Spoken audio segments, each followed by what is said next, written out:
Hey there, Zonfire here, and welcome to, uh, hello, Brain. Welcome to Horizon Forbidden West. Sorry, I was just eating some pizza and I'm in a quite, uh, like some really good pizza. Pretty much I just had some really good pizza and I'm just like, I want to eat some more.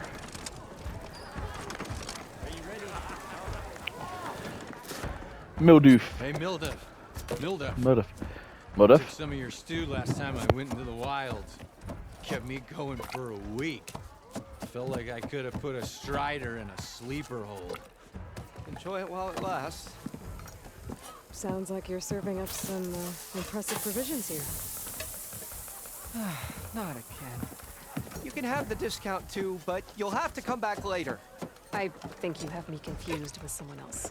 Olvin didn't send you? No. Oh, my apologies. It's just that his minions won't stop pestering me. Now I've even worn out my special grill.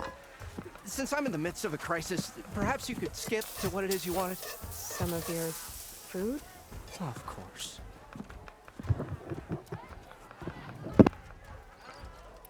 Are Ulvin's people causing you problems? Oh, yeah. They constantly demand my best, but the equipment I need to make my signature dishes isn't built for batch cooking. And don't get me started on the Ulvin discount they feel so entitled to. And if you refuse? I make meals, not trouble.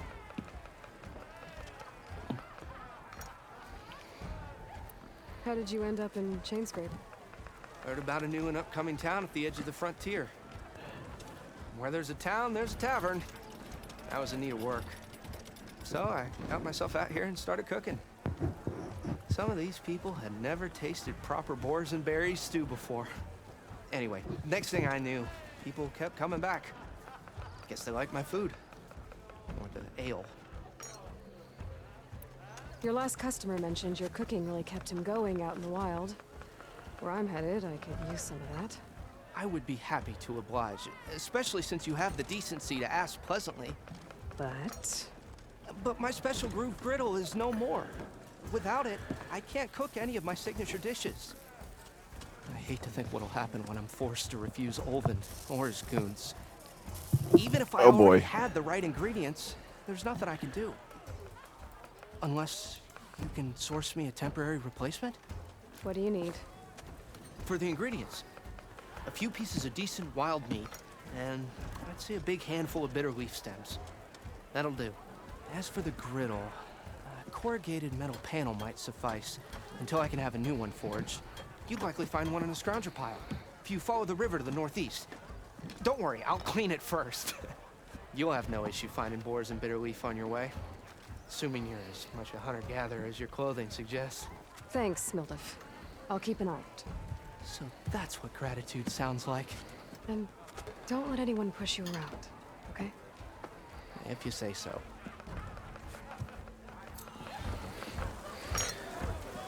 Already got enough for me. Just need to hunt for some wild meat and grab a metal panel from a scrounger pile.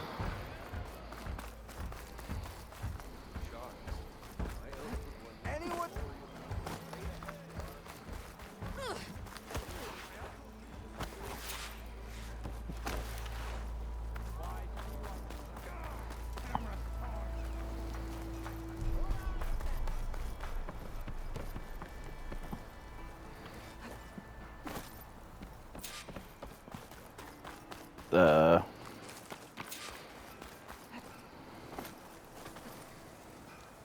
Okay.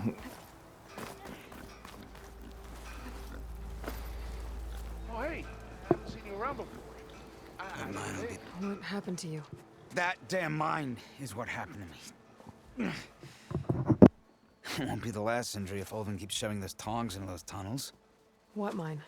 Northeast of Chainscrape, where the river ends. I told Corvin we should stop when the first cave-in happened, but Olvin probably threatened to cut off our pay. Or worse. How about you slow down and take me through it?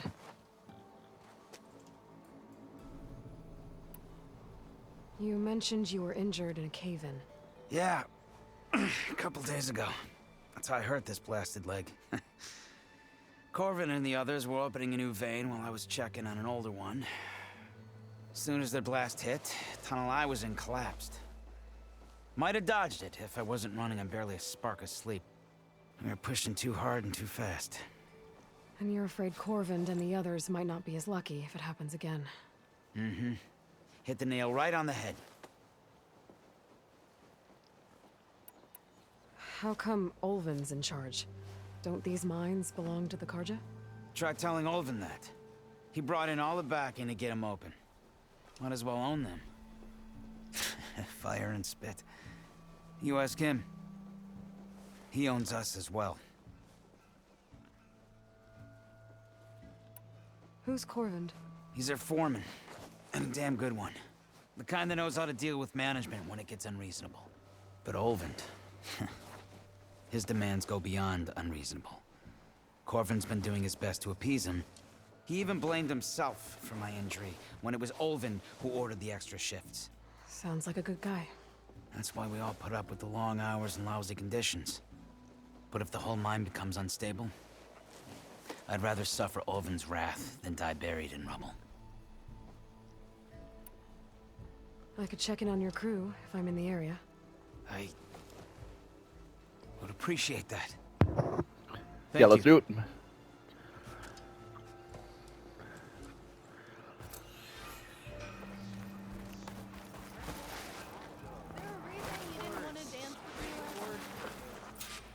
Pretty sure it's your I am the smartest man ever.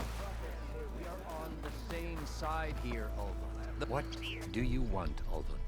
Some kind of payment? My dear magistrate, you think I can be bought? If you want that whistle blown, all you have to do is have your soldiers remove the bristlebacks and sign the concession decree. Face it, what other choice do you have? Hi. Savior, what auspicious timing. Might we discuss a matter of importance to the Sundom? We might. Later. Very well. I shall be waiting. So, the savior herself. Walloper of Derval, gutter of youth. Maybe. I've heard many tales of your beauty and heroics, my fierce lady warrior. Olvent Freeholder, at your service. So, what could have dragged you away from the fine silks and wine of Meridian to this smudge of a settlement? Your saviorly attention must be needed elsewhere. I'm here for the embassy and... The embassy? Why, by the forge. Ah. Greater gears for greater matters. Guess that means you'll be moving on. Once I've dealt with any problems around here that need my saviorly attention. Ah, the bristlebacks, of course. Got to get rid of them if you want that embassy to take place. Well, best get to it, hey? And off you go. Not so fast. You don't seem to have a high opinion of the magistrate? Well, I refuse to play nice to some fancy-robed parchment pusher when my fellow laborers are being bullied, intimidated, and taken advantage of. How noble of you. Noble, ha! Born with a hammer in hand, I was. Nobody handed me anything or dropped opportunity into my lap. Everything I've achieved, I've done on my own.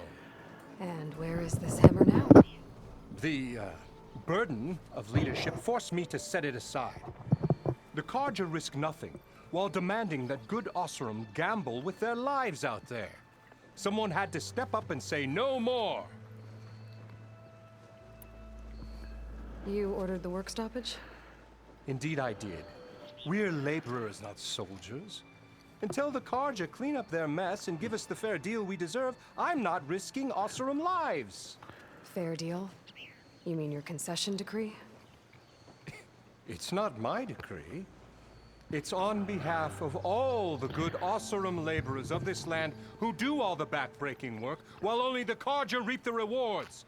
All we're asking for is the ability to share in this prosperity for a land worked by the people, for the people. Right.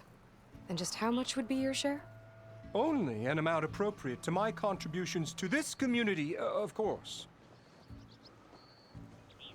If Chainscrape is on Karja land, shouldn't a Karja be in charge? Who appointed you? The sensibilities of good Osram folk, of course.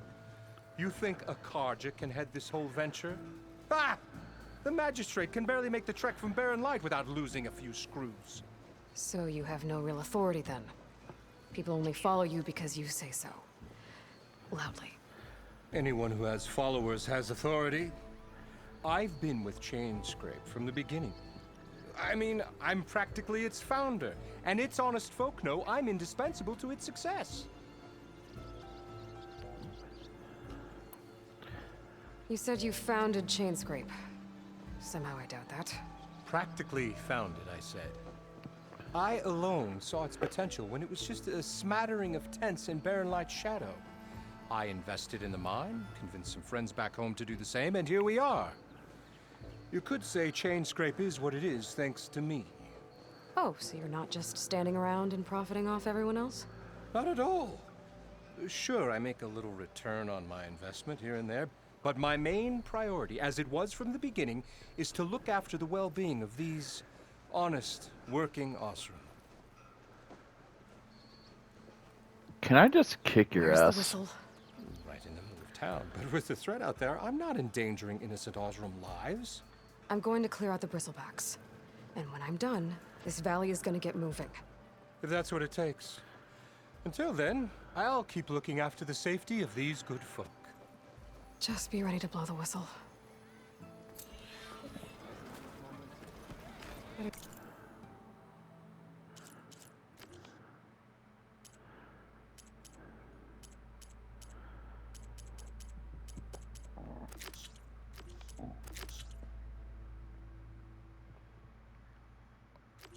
See what that Karja magistrate wanted. I bet he's in the tavern. Zoom. I'll come find you later. Picking up a bunch of side quests. Savior, over here. Savior, thank you for taking the time. And my condolences that you had to endure Ulvan's bloviating. I've dealt with worse. It sounds like he's really trying to put you over the barrel. The idea that the Karja purposely let bristlebacks into the Daunt, it's completely absurd. But the louder and longer he says it, the more support he'll get for his damned concession decree. How did the bristlebacks get into the Daunt? No one knows for sure. The first report of them came from west of the quarry. But unless they have wings I don't know about, I don't see how they could have come over the mountains. No other way in. The only way I know about is Barren Light. Look, if you can get to the bottom of this, I can offer a considerable bounty in return. Help me shut Ulvund up. What is this concession decree that Ulvund wants? He wants the Sundom to designate portions of the Daunt as Oseram holdings.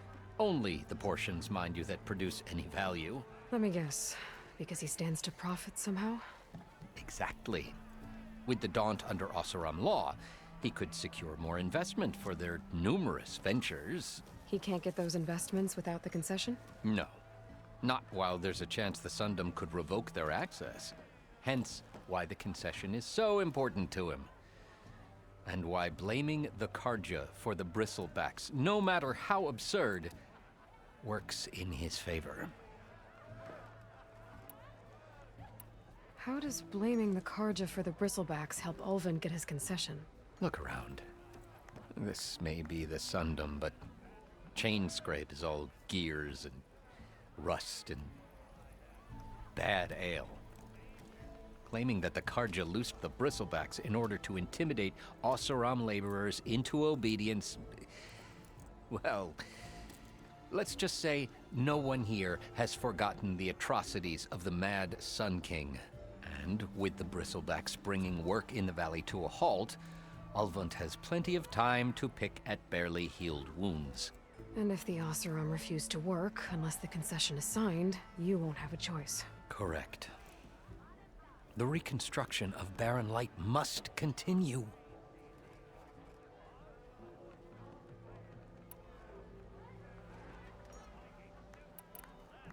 You said the bristlebacks were first spotted west of the quarry? Yes, according to one terrified laborer, said the ground trembled before they came charging down the hillside.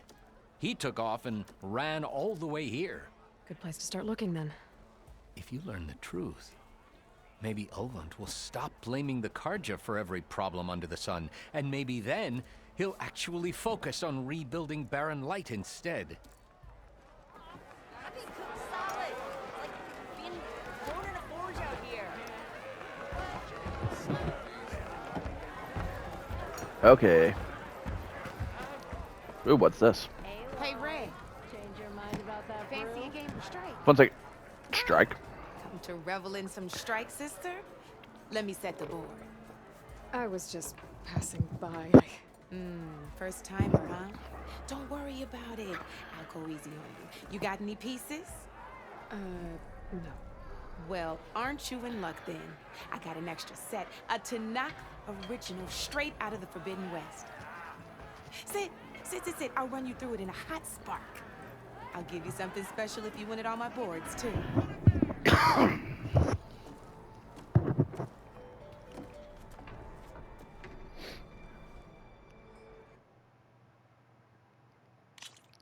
Okay, beginner tutorial.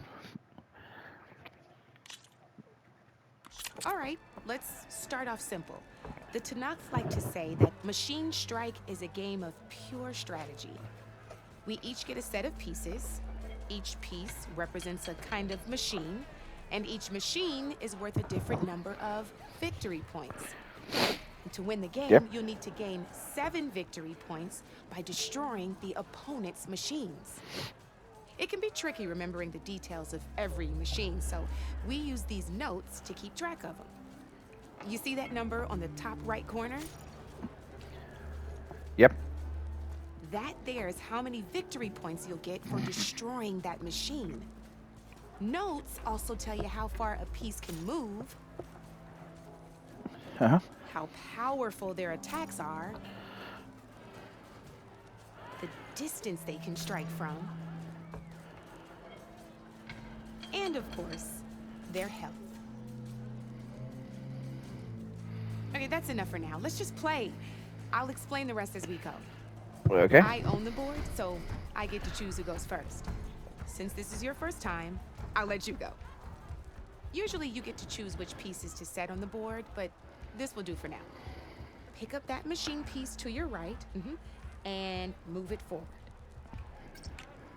And remember, each machine can only take a look at your notes if you need a reminder. Easy enough, huh? Now, you get to move 2 machines each round, so go ahead and pick a second.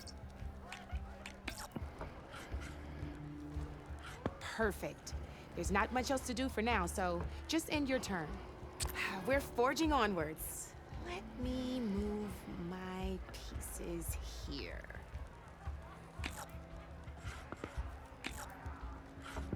And we're back to you. This time, why don't you try attacking one of my pieces? Try with that machine on your right first. Now move the piece close enough to attack one of my machines. When performing an attack, you'll be testing your machine's combat power against the opponent's.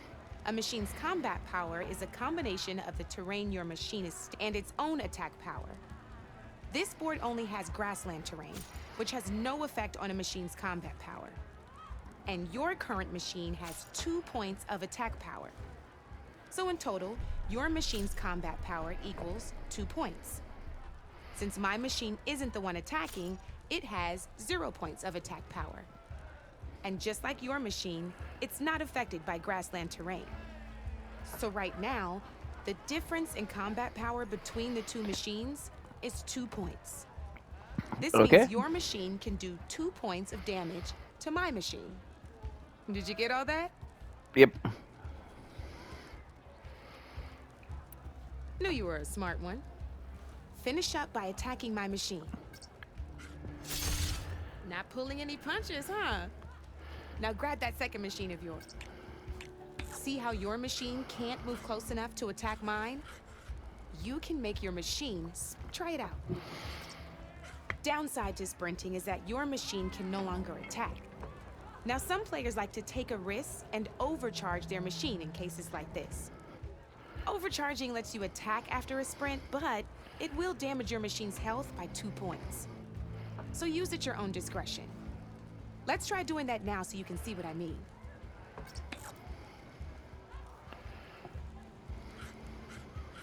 Come on, that machine is asking for it.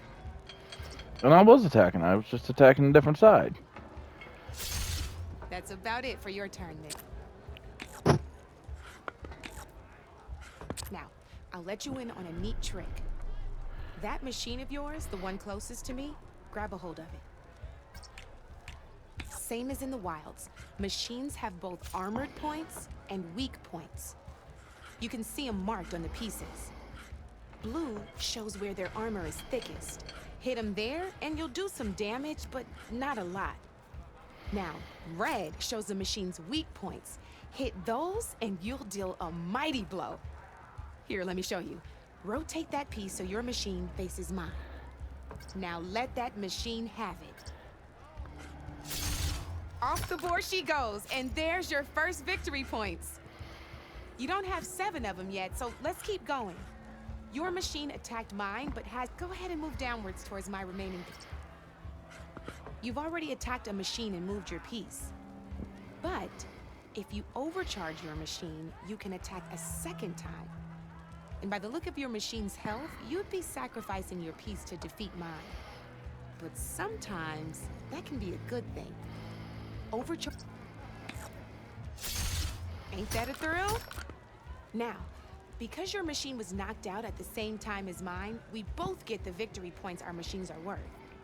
Good news is, since you're the one attacking, you're gonna receive your victory points before I do. Cool. Which means you can reach the coveted 7 victory points first. That's why sometimes losing a piece can be the best way to end a game in your favor.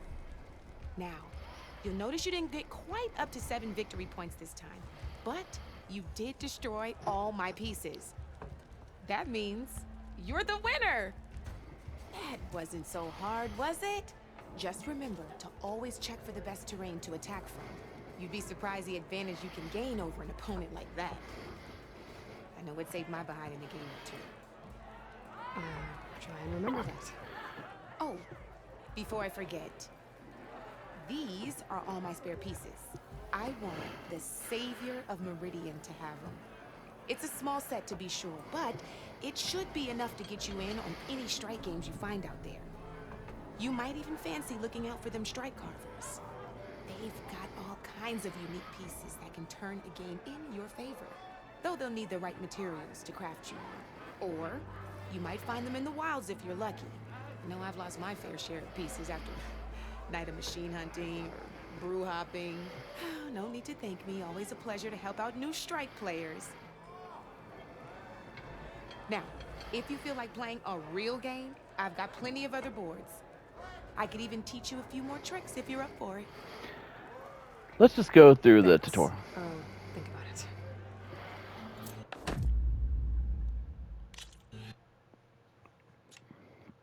Terrain and knockback tutorial. Ah, I knew I'd make a strike player out of you yet. How about this time I tell you how to use a board's terrain to your advantage? This one's got all the different terrains you can encounter in a game of Strike. Knowing when and how to use them can mean the difference between victory and defeat. Terrain mainly affects your machine's combat power. As you know, when fighting an opponent's machine, you compare its combat power to yours.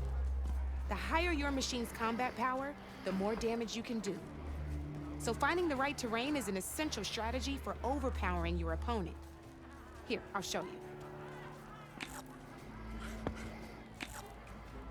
Grab that piece to your left and move to attack. Now let's take a look at your machine's combat power. Combat power is the sum of a machine's attack power and the value of the terrain it's standing on. Since your machine is attacking, it's using its 2 points of attack power. It's also standing on forest terrain with a value of 1 point. Add those together, my machine is standing on grassland terrain with a value of 0 points. It's also not attacking, which means so my combat power, this means your machine can do 3 points. Go ahead and test it out. Okay, so that's There you go. really simple, Now, and they're choosing explaining the right it terrain doesn't just quite. improve your offense. It can also help defend your machines from attack. Grab your other piece and place it in front of my second. Since your machine is attacking, it's using its 2 points of attack power. It's standing on grassland terrain. This terrain has a value of 0. This means your machine's combat. My machine can't use their attack powers since they're defending but they have the higher ground. They're standing on forest terrain, which is worth 1 point. This means my combat power adds up to 1 point. Now, the front of my machine is colored blue. This means that the spot you're about to attack has armor protecting it, which means my machine gets an extra point, giving it a total of 2 combat power points. If we compare the combat power of both machines, you'll see that you won't be able to do any damage. Whenever you're unable to top an opponent's combat power, you can still choose to attack and break their machine's defenses instead. Go ahead, try it out and see. See? When you break a machine's defenses, you can knock it backwards. Sure, both our machines will receive 1 point of damage, but knocking my machine off that terrain makes it more vulnerable to attacks. Not only that, if my machine had been blocked from moving backwards, it would have received an extra point of damage. And if my machine had been blocked by another one of my pieces, that machine would have received damage as well. That's why breaking a machine's defenses is a great way to deal damage to several pieces at once. Useful, right? Okay, now go ahead and end your All right, as we've seen, the higher the terrain, the more it'll add to your machine's combat power. However, there are 2 other terrains that work a little differently. This is what we call a chasm. Only flying machines can be placed on those. But it'll take away 2 combat points if you do, so be wary. This is marsh terrain. Landing on it will take away 1 combat power point from most machines. It'll also keep your machine from moving for the rest of the turn. Here, let me show you. Grab that machine on your left. You said let me show you, and you're making me do it. All Rude. you can do now is wait for your next turn to move again. Or you can overcharge your machine to get out of there. You can still attack any nearby enemies so you're not completely helpless. Well, I think that's enough yammering for me for now. Promise it'll all come in handy next time you play. Okay. Let's get all the tutorials taken care of at the same time. Why don't I tell you a bit more about the pieces we used to play? In a normal game, you get to choose which machines you place on the board.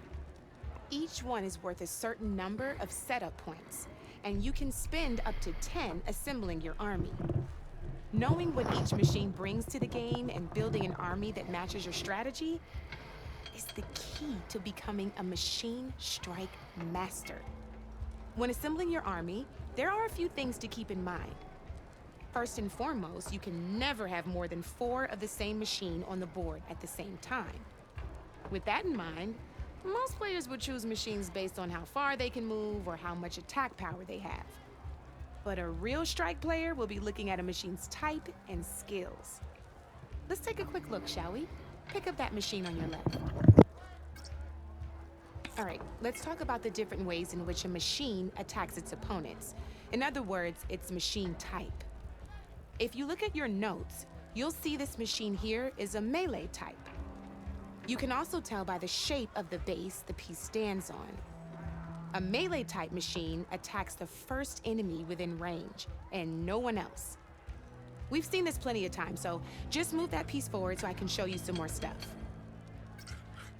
Great, now grab your other machine. Looks like we've got ourselves a gunner type machine here. This means they'll only hit the farthest enemy in their attack range. Let's move that machine forward and end your turn so we can take a look at the rest of the piece. Let's go with this piece first. This is a ram-type machine. Attack an enemy with it, and it'll push the piece backwards. Like this. See, now my machine has taken over your machine's spot on the board. This is a great way to take the advantage away from your opponent if they have the higher ground. Looks like we have one more piece to look at. Now this is a beauty of a piece, a dash-type machine. When it attacks, it'll move to the end of its attack range and damage every machine in its path, including your own. So make sure you take a good look at the board before you send it off to the races. You should also make sure it's able to finish its attack on an empty spot. Otherwise, you won't be able to attack at all. Here, I'll show you.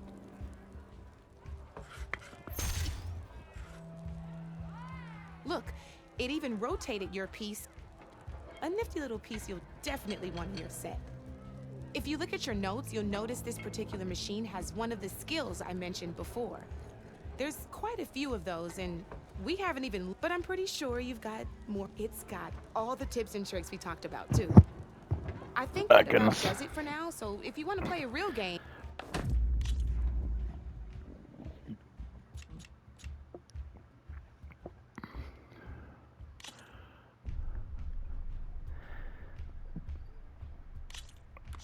This is gonna be fun.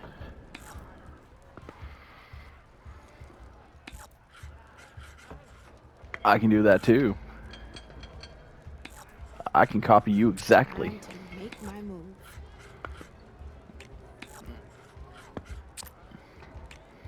Your move, Red.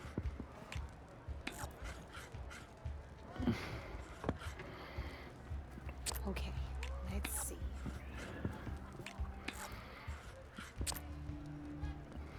Board's all yours.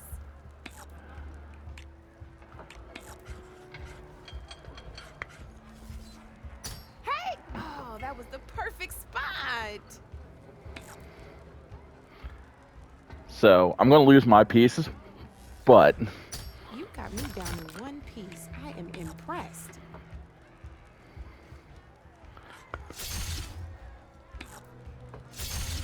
Now Heavy that aggro. was a game, even if I lost. I'll let you come to me so I can beat you up.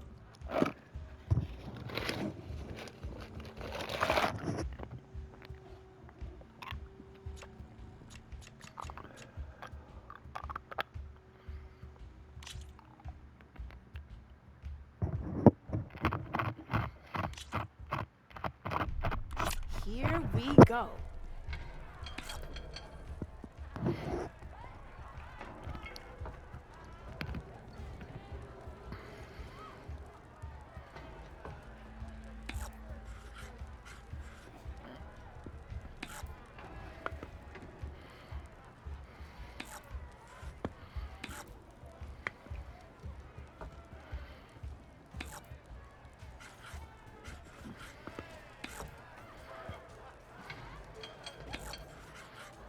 Come up.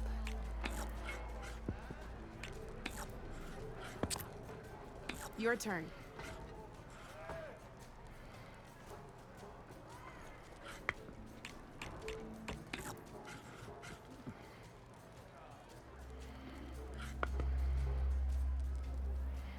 Time to get serious.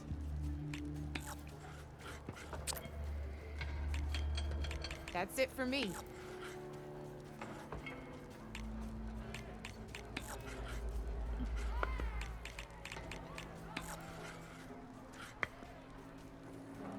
My turn.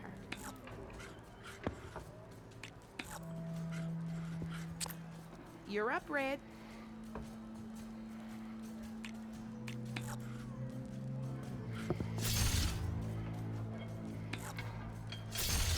Well, that's done now.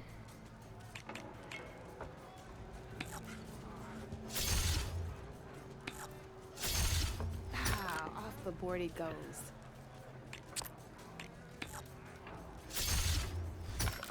That was brutal.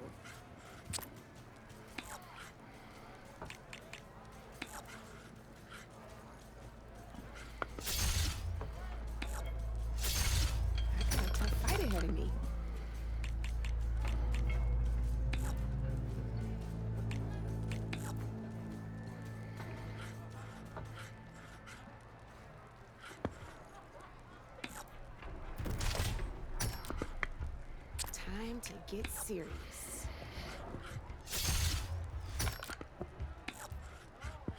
That's it for me. Ah, looks like I lost. Got it.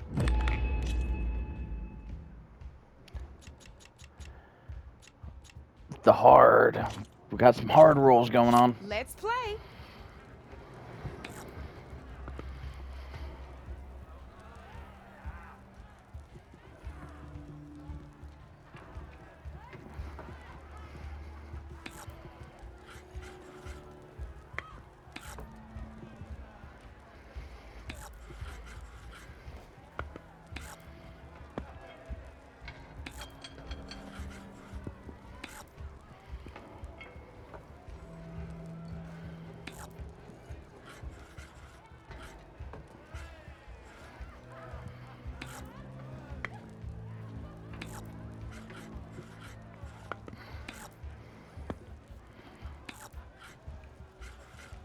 My turn.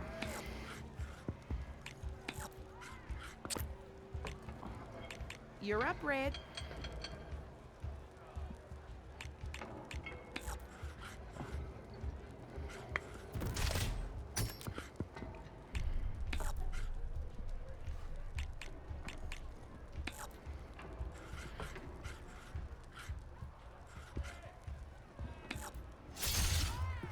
Knocked right off the board.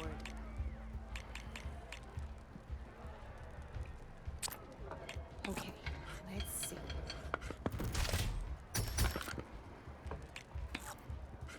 One less piece on the board.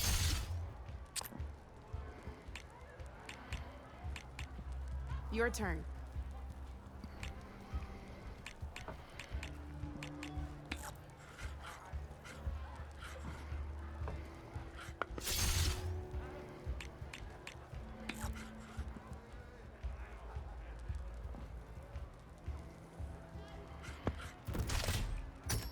Armor is your best friend in this game, I'm telling you.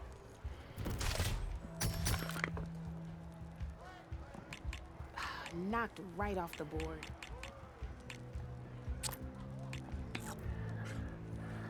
Time to make my move.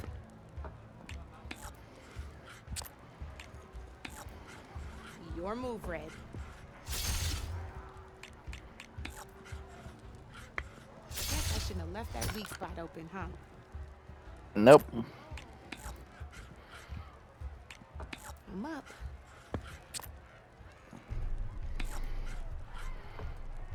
Board's all yours.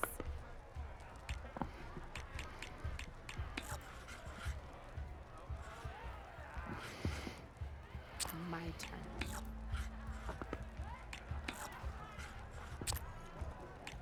You're up, Red.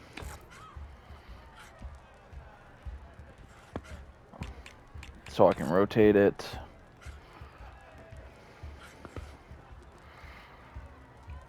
Time to get serious.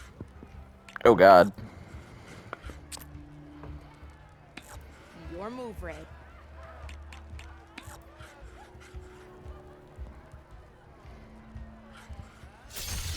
What a hit!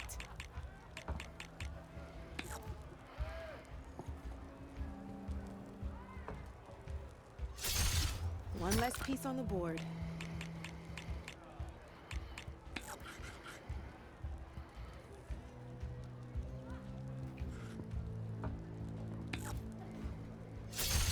Oh, you hit that weak spot all right.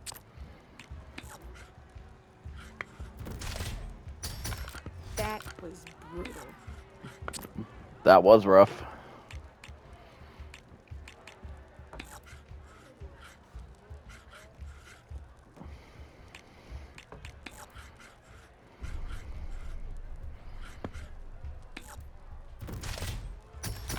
Oh, I thought I had that one.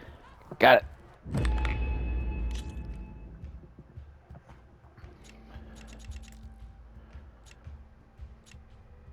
Okay, regular challenge.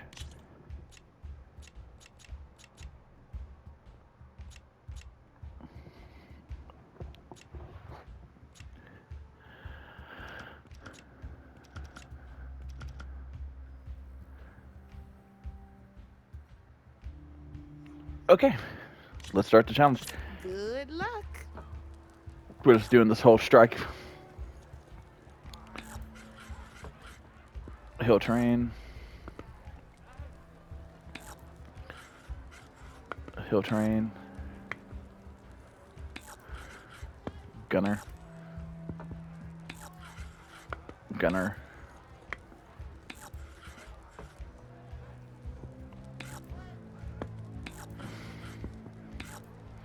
Okay, let's see.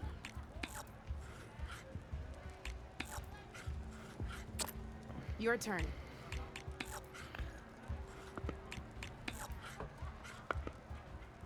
I'm up.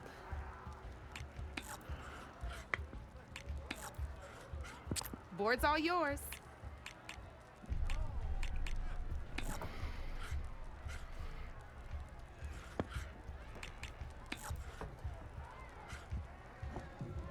Time to make my move.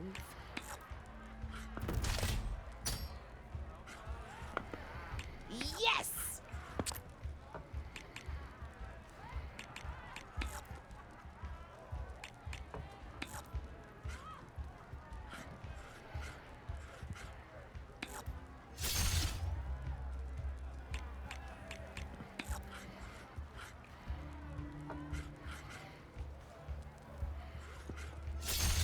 Well, that's done now.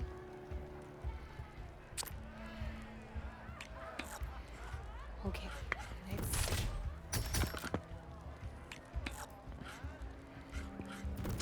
Ah, off the board it goes.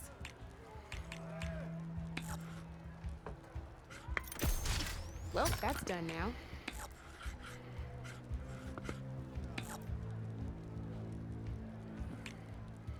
Yep. Time to get serious.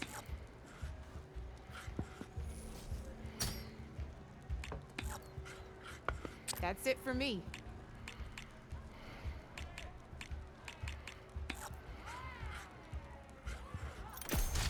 One less piece on the board.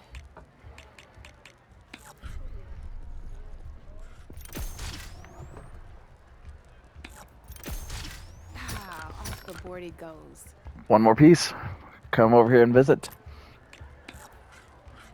Time to make my move.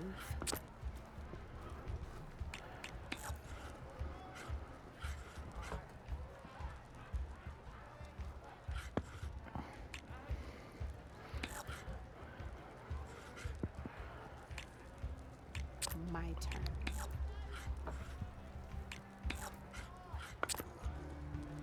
That's it for me. Well, spark my forge. You have beaten me on every one of my boards. Yeah. Now that deserves a prize, I say. Press a back piece. Okay, we've went ahead and did the first machine Be a strike board. stranger.